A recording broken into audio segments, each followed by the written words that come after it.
माणसाकडे मनुष्यबळ पाहिजे, आर्थिक बळ पाहिजे आणि आत्मबळ पाहिजे.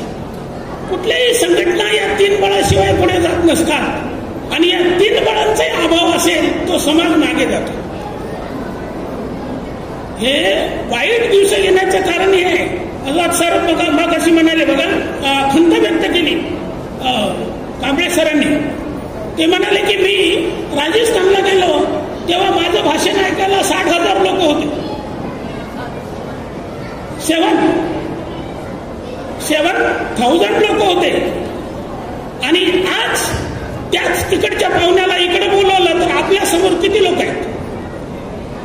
हा फरक त्या राजस्थानच्या माणसाला दिसतो. आणि मग आम्ही किती उदासीन आहोत, आम्ही किती उदासीन आहोत चळवळीच्या बाबतीत, सांस्कृतिक मेळ्यासंबंधी. इथे काही मनोरंजनाचं तर नाही सामान आहे, काही सिरियल नाहीये. हे तुमच्या डोक्याला डिस्टर्ब करणारा कार्यक्रम आहे 2 दिवसाचा. तुमचे मनोरंजन करण्यासाठी हे कार्यक्रम नाही आहेत, डिस्टर्ब करण्यासाठी आहेत सगळे कार्यक्रम. आणि याला जर लोकांची अशी उदासीनता असेल तर आम्ही 100 वर्ष नाही 200 वर्ष लागली तरी बाबासाहेबांचा अजेंडा आम्हाला पूर्ण होईल की नाही याची खात्री देते. आनंदराव म्हणले आशावादी राहूच, नो डाऊट. बुद्ध आशावादच सांगतो आम्हाला, परंतु आशावादाला सुद्धा काही आधार पाहिजे ना भौतिकतेचा. हा भौतिकतेचा आधार आम्हाला झाला पाहिजे. नागपूर सारख्या भागामध्ये, इंदोर सारख्या भागामध्ये जिथे 100% आंबेडकराईट वस्ती आहे, तिथे जर एवढी लोकसंख्या असेल विचार करणाऱ्या लोकांची, सांस्कृतिक क्षेत्रात काम करणाऱ्या लोकांची, तर अवघ्या भारताचं चित्र सुद्धा असंच उदासीन आहे. मग बाबासाहेबांचा अजेंडा पूर्ण व्हावा कसा? काही लोकांना तर माहितीही नसते की बाबासाहेबांची काही स्वप्न होती आणि ती अपुरी राहिलेली आहेत. त्याच्यामध्ये एक महत्वाचं स्वप्न आहे, भारत बुद्धमय करायचं. आता भारत बुद्धमय करायचं म्हणजे काय करायचं? प्रत्येकाला धरून बंधनं म्हणायला लावायची, बळजबरीने करायचं. सर म्हणाले तसे सांस्कृतिक सत्ता ही सगळ्यात महत्वाची असते. सांस्कृतिक सत्ता, कल्चरल हेजिमनी नावाचा एक प्रकार इटाली देशामधून आपल्याकडे आलेला आहे. ऍक्च्युअल तो आपला आहे. कल्चरल हेजिमनी, सांस्कृतिक धुरीणत्व, सांस्कृतिक सत्ता ज्याच्याकडे असते त्याची सत्ता सगळ्यावर असते. बाबासाहेब आंबेडकरांनी 1920 मध्ये मूकनायक वर्तमानपत्र काढलेले. तेव्हा लिटरसीचा किती संख्या असेल तुम्ही बघा. काही लोक शिक्षित नसताना 1920 ला बाबासाहेब मॅगझिन काढतात मूकनायक. आणि 1927 ला महाराष्ट्र संग्राम झाला आज 2 दिवसातच याच तारखांना.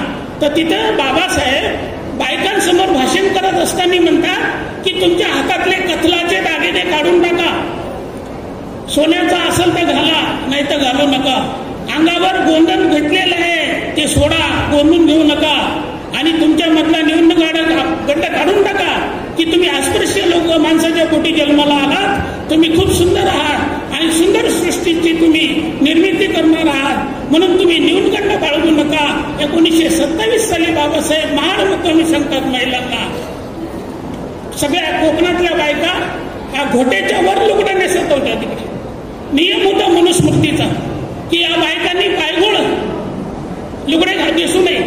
बाबासाहेबांनी चित्रे नावाच्या माणसाच्या मित्राच्या बायकोला बोलवलं आणि एक 10,000 लोकांमधले जेवढ्या महिला आलेल्या होत्या तेवढ्या महिलांना त्यांनी लांब पायघोळ लुगडे नेसवले. तिथे ही सांस्कृतिक मांडणी आहे बाबासाहेब आंबेडकरांची.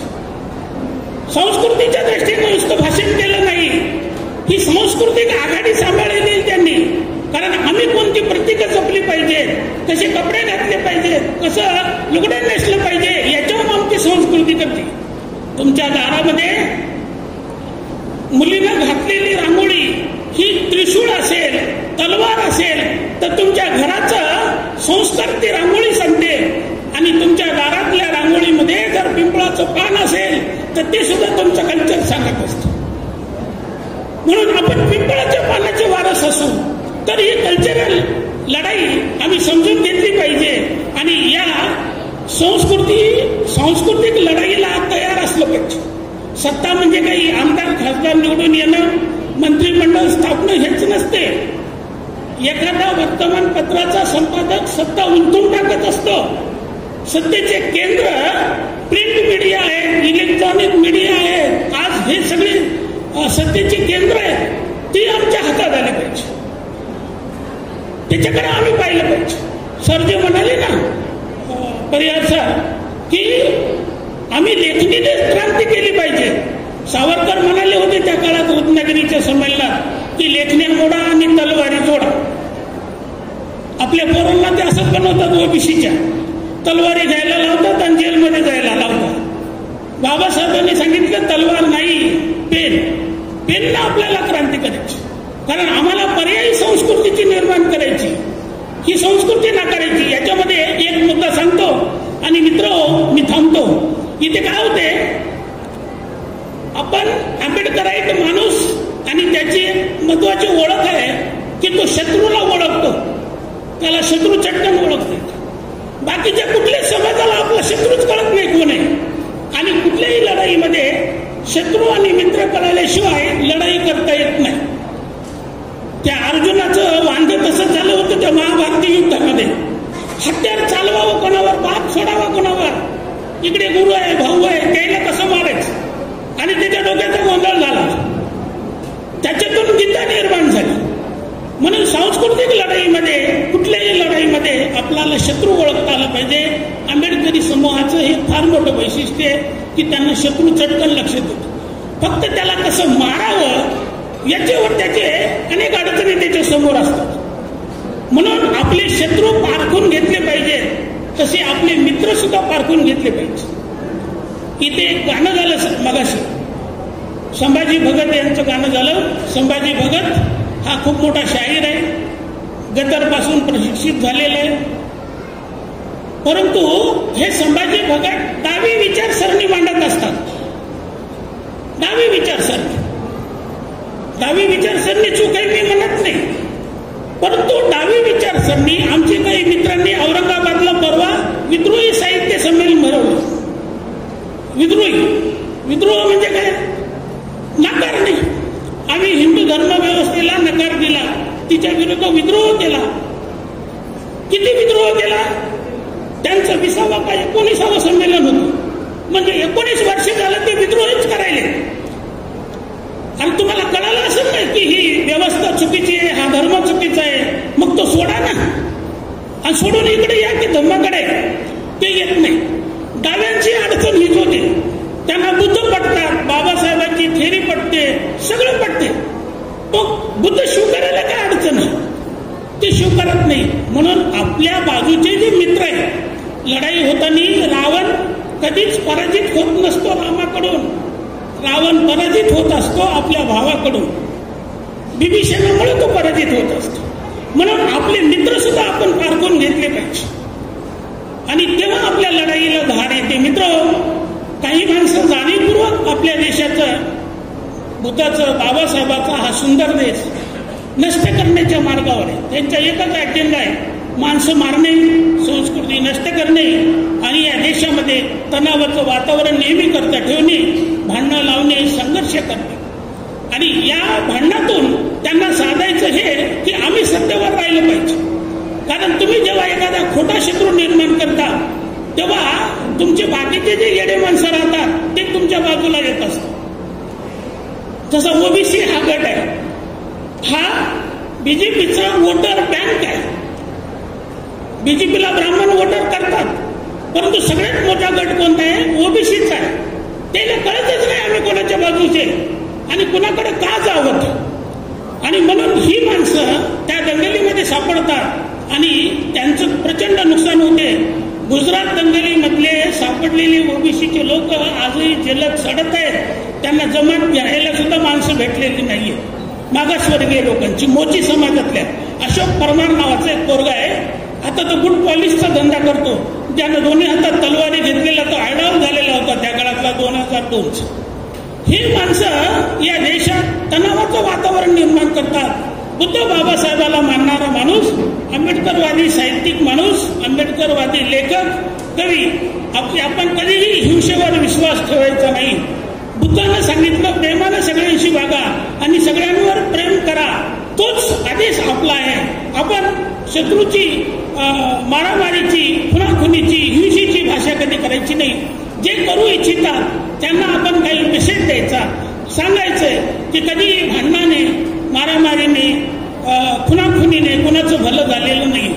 सम्राट अशोकाने त्यांच्या आयुष्यात अनेक लढाई केल्या, परंतु एक लढाई शेवटची केली.